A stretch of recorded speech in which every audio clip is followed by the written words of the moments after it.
Jazzen, det er en fuldstændig levende og sprudlende kunstart, og det er det meget, fordi at den passer til vores globaliserede tid, hvor det handler om at kunne lytte og kunne være åben, udogmatisk, og som orkesterleder kunne iscenesætte folk omkring en, sådan at man får det allerbedste ud af dem.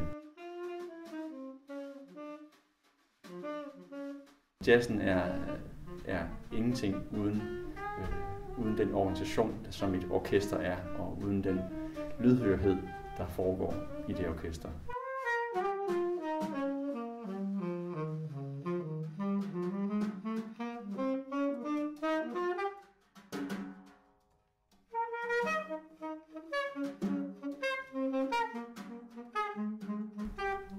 Jamen, hvis man forestiller sig som leder, at man sætter pick-up'en ned i virksomheden, hvad er det så for en musik? Hvad er det for en musikalitet? Hvad er det for nogle toner og nogle passager, der vil komme ud af det?